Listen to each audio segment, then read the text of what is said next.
We've got another Top of the Pops reaction. This one is from the 10th of December, 1987. Yes, we've gone back to 1987 again. I've done a couple of reactions from 1987 already. Top of the Pops and the first episode of the Roxy. Mike Smith is presenting this.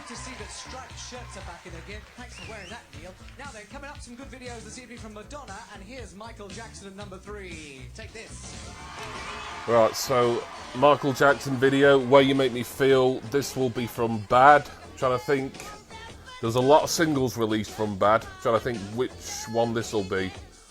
Possibly the third, maybe third or fourth. I'll be amazed if this actually gets allowed to stay on this video. What would it be, Michael Jackson and his promo video? I'll try and talk over it as much as I can. So, I don't know if this was really Michael Jackson's attempt to get a UK Christmas #1. That probably wasn't something of grave concern to him. His record label, which would have been at this time Epic, I think, had that been taken over by Sony at this point? It may have been, I'm not sure. But they may have thought this would be a decent stab at a Christmas #1 in America, Britain, worldwide possibly. I had this album when I was a kid. I used to love this album when I was a kid. And I didn't dislike this song, still don't dislike it. I don't think it's particularly festive, and I don't think it's one of the better tracks on the album, ultimately, but it is a pretty strong album, so... my favourite tracks off Bad will be Dirty Diana, I always like that. Smooth Criminal's pretty good. I think of some of the lesser known ones, but I've not listened to that album in probably almost 30 years now. Maybe a bit less, maybe 27, 28 years. As I kind of fell out of love with Michael Jackson.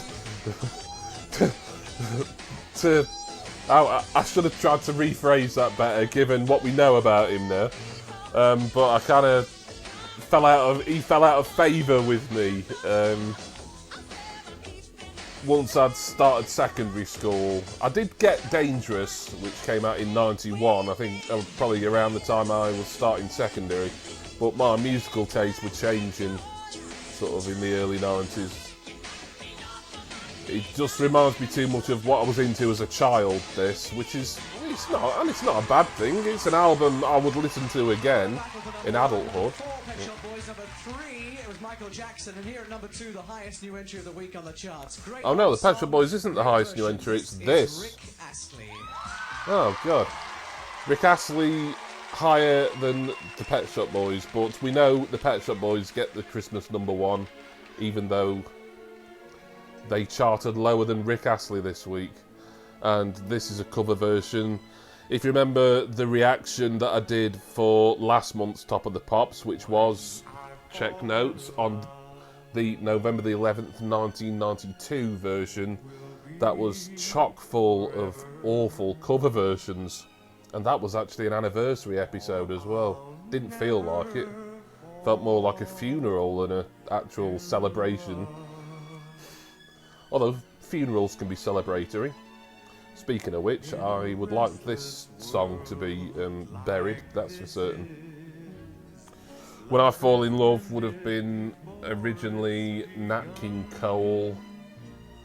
There again, probably not written by Nat King Cole. All the sort of 50s crooners like Nat King Cole, Elvis, Frank Sinatra, they didn't write their own material. It was always like a songwriting duo or songwriting team. Really, I think actual artists writing their own songs was...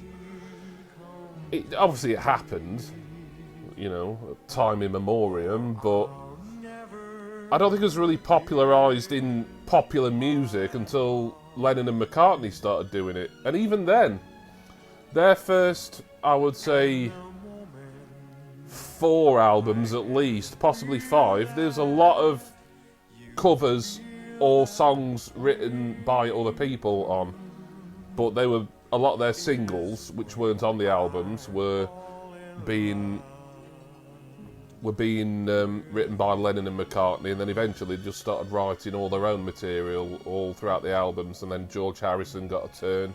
Eventually Ringo Starr got to write as well for a track on later albums. So anyway, this is nothing to do with Rick Astley here, but this is really dreary. I don't like this at all. It is Christmassy though, I will say. I can understand why this would be released at this time of year, December. You know, this is probably going to appeal to all the mums and the grands. Didn't appeal enough, as I keep pointing out, because this was the Pet Shop Boys year, and this was back when the Christmas #1 obviously meant something as well. I couldn't tell you it'd been Christmas #1. Actually, I could tell you it'd been Christmas #1 last year. It was that fucking Lad Baby thing, weren't it? We built this city on sausage rolls. I'm so annoyed with myself that I even remembered that. This country. We've got some charts coming up, I think. Here comes this week's Top 40. Glenn Goldsmith on the way down with I Won't Cry at number 40. Don't remember that. 39 is Bananarama on the way out with Love in the First Degree. Def Leppard's Hysteria, that one's down 12 at 38. Good tune, good album. 20 at 37, Show You Right from Barry White. The Walrus. First new entry at 36, Children Say, level 42. Don't remember that, From weirdly. Mirage on the way out at 35. And Donna Summer is down 14 at 34, Dinner with Gershwin. Two new entries at 33, Every Time We Say Goodbye, Simply Red. Oh. And at 32, Angel Eyes, Wet Wet Wet. Oh, that was weird. I thought you meant they were joint at 33, like they'd sold exactly the same amount of copies. That has happened occasionally, actually. I do remember it a couple of times when I was younger, saying there was a joint position. Nina Simone is down at 28. Non-mover at 27, coming up soon. Turn Back the Clock, Johnny Hates Jazz. Oh, great. Here I Go Again. That one is on the way down at 26. Good hair metal track, that. Classic. Down one place at 25. Don't remember it. Whenever You Need Somebody is at 24. Oh, Rick Astley's got 2 in the top 40 then. 5-star go up from 36 to 23. Non-mover at 22, Satellite, The Hooters. Feel like I should remember that. The Time of My Life is down at 21. Yeah. Up 15 at 20, I'm the Man, that's Anthrax. And up from 40 to 19, Fairy Tale. There they are. The Pogues and Got a couple of weeks. They'll have climbed into the top 10 by next week. 5 at 18. Down 2 at 17, Build from the House Martins. And down 4 at 16, Some Guys, Maxi Priest. New entry at 15, coming up soon, The Look of Love, Madonna. The Communards. Madonna coming up in a bit. Down 9 at 14. Look of Love. And the best drama of the week, up to number 13. I think I like that. I just haven't heard it in donkey's years. Whitney Houston, So Emotional, down 6 at 12. That's not And bad. up 7 at 11, Who Found Who, Jelly Bean and Elisa Fiorillo.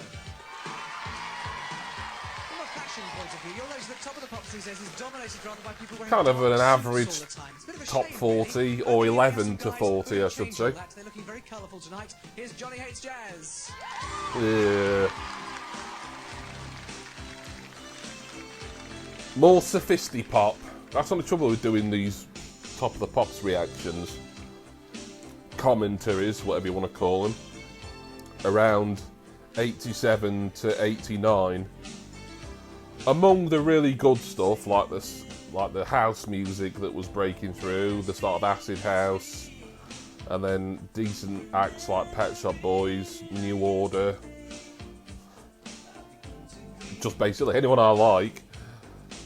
You get this kind of bland. I mean, what is it about these Sophisti-pop acts and wearing stupid hats? We had Ben Volpier Piero from Curiosity with his beret, and there's this prick here with a trilby on. You don't pull it off as well as Arthur Daly, mate. Well, I suppose this isn't absolutely awful, but it's not great neither. He looks bored. Did Johnny Hates Jazz have many more hits after this? Possibly. I think by the turn of the decade, from 89 coming into 1990, I think they're more or less done as a high charting act. I just never figured out who these sort of bands are really supposed to be targeting, because they're kind of young guys, you know. I suppose the lead singer is good looking in that kind of, you know, if you're into that sort of thing. I don't know where I'm going with this. But they're not boy bands who are sort of jumping around and all energetic. But they don't feel like they're sort of tailored towards your older market. I always found sort of Sophisti-pop, sort of your Johnny Hates Jazz and your Curiosity Killed the Cat, etc., were kind of tailored towards sort of your middle class yuppie sorts. Like, it's something nice to put on in the background of a dinner party while you're serving your prawn cocktails and your After Eight mints. Nothing wrong with After Eight mints, by the way, lovely stuff, but they're a bit 1980s now, aren't they, After Eights? I've gone off on so many tangents on this episode. This episode started out great with Pet Shop Boys, always on my mind, but not been particularly keen on what's followed. So we've got Madonna coming up, assuming that I won't have to edit all that out due to copyright. I'm looking forward to hearing The Look of Love again, because Madonna's one of those artists you feel like you remember all her big hits, but she had so many big hits, like pretty much nearly all of them top 10 after a while in the 80s and getting into the 90s. It's easy to forget a few. Like, I was watching the Top of the Pops recently, Causing a Commotion was in the top 40, and I'm like, oh wow, yeah, I hadn't heard that for ages. Don't think it was played, but they just listed it in the rundown. I'm like, oh yeah, Causing a Commotion, yeah, she had so many singles. And I should really be saving all this Madonna chat for when it's the Madonna video, which will hopefully be next, or, well, it's going to be sometime in this broadcast, that's for sure. Mike Smith said so. And if you can't trust Mike Smith, Smithy, who can you trust?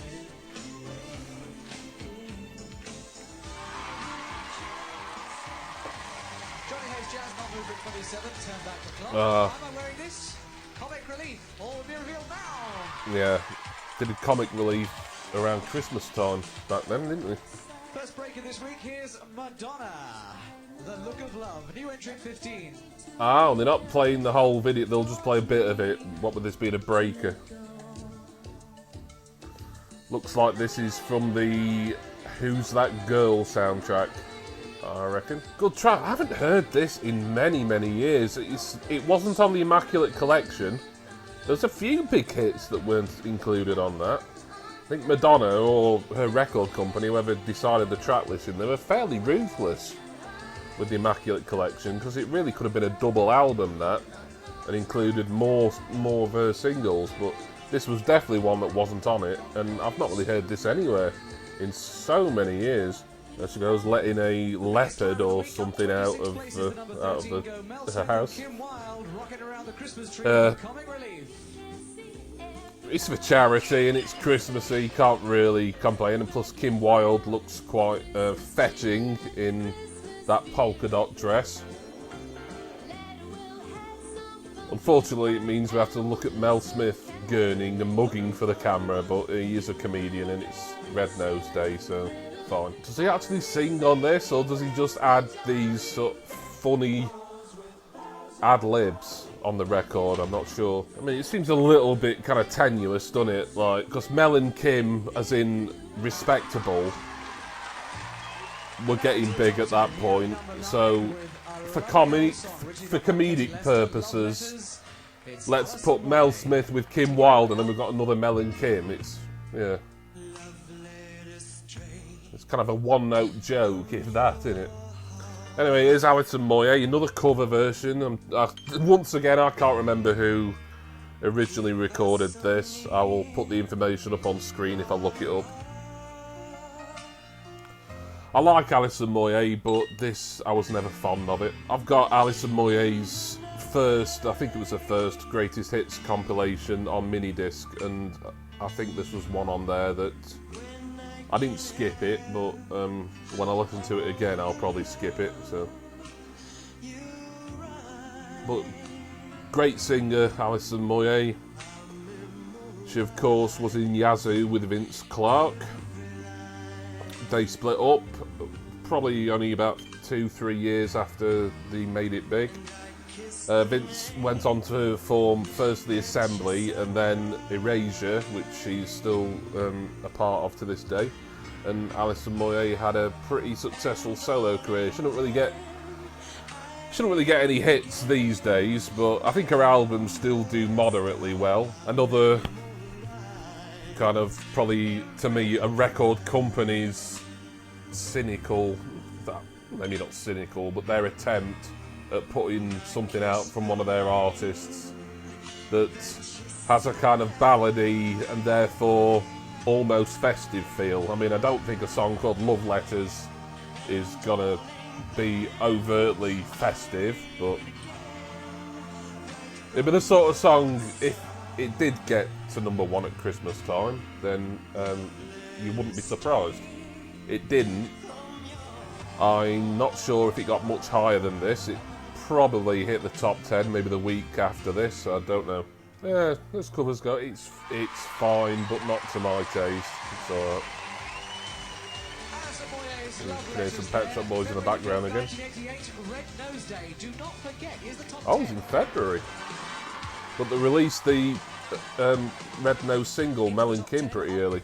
Is Paul McCartney, Once Upon a Long Ago. Alison Moyet's Love Letters up 21 at 9. Oh, she was in the top 10. I thought that was top 20 for some reason. 4 places at 8 with Criticise. Oh, that's a great track, that. Oh, we've got 2 Beatles in the top 10, look. Macca and George. From America, the Proclaimers. Up 2 to 5. What do you want to make those eyes at me for? Shakin' Stevens. The Pet Shop Boys, a new entry at 4. Yeah. My Mind. Up 13 at 3. The Way You Make Me Feel. Michael Jackson. And the highest new entry comes in at 2 for Rick Astley, When I Fall in So, Love. who's at #1? That means that for the 5th week, Britain's #1 comes from Japan. 5 weeks. In your hands. Wow. I like this song. I think it's a great track. And obviously the nation agreed, as it spent 5 weeks at #1. I'm pretty certain it didn't spend a 6th week at #1, so I'm assuming Pet Shop Boys knocked it off next week, and then the week after I think will be the Christmas chart. So Pet Shop Boys held their nerve against competition from the Pogues, Rick Astley, Alison Moyet, Michael Jackson, and possibly some others that I haven't mentioned that entered the charts the week after this. But here is the Pow. This, I don't know if this is their debut single. It may have been. Certainly their best known single. They weren't one-hit wonders. They had other hits that I think got to at least the top 20. But when you think of T'Pow, you think of China in Your Hand, don't you? And I like this. You know, I think this is a decent pop song. In fact, you wonder if their record company would have released this maybe a month later, whether this might have got in as a Christmas #1. It doesn't really matter, I suppose. You know, they've got to #1 anyway. In November it would have been, and they spent 5 weeks there, which is, that's a great showing. So, but I'm just harking back to the days where getting the #1 at Christmas time was really kind of a coveted feather in your cap. So I hope you've enjoyed this look at the 10th of December 1987 edition of Top of the Pops. I will do another reaction next month. It will be a January episode, assuming that I can find a good quality Top of the Pops episode from January of whatever year. I'd like to do more in the 90s, even though last month, that 1992 episode was the drizzling shits. False ending. I'd like to do ones more from the early 80s, and possibly even from the 70s, before I was born. So, these kind of ones from 87 to 89, there seems to be quite a lot of them, and there's some good stuff on them, and I'm enjoying reacting to these, but we'll see. Just join me again next month for the next instalment in this monthly series, and you'll see what year I have chosen, but it will definitely be January the something or other. And also, if you've got any requests for particular episodes or particular dates. There might be a date or a year that means something to you. I'm happy to do special reactions based on your suggestions, so please leave a comment in the comment section, shoot me a message if you'd like to see me commentate over Top of the Pops in particular, and I will do my best to fulfill your... I nearly said fulfill your fantasy then, that just sounds wrong. Fulfill your request, request, that's what I was looking for, not fantasy. Well done to power number one still. Next week it's Mike Reed and Gary Davis. Leave it tonight with Jelly Bean and Lisa Fiorillo with Who Found Oh, Who. Jelly Bean's closing us out. That is the end of this nose flash.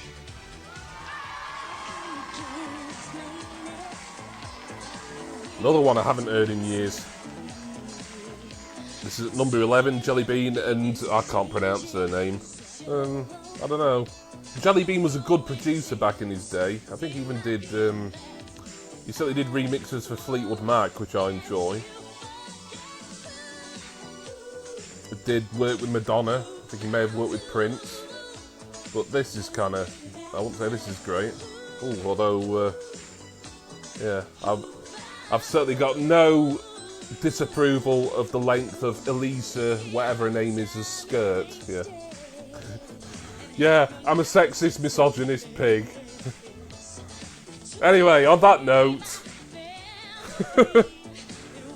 I'm pretty sure the credits are going to come up soon for this being the end of the Top of the Pops, end of the show. So once again, I want to thank you all for watching. I want to wish you all a Merry Christmas. I'm sure I'll have videos out before Christmas. But this will be the last Top of the Pops reaction until the new year. So join me again next month for another amazing Top of the Pops reaction video in 2020, no less. A new decade. Wow. And I will see you there. Cheers, everyone. See ya!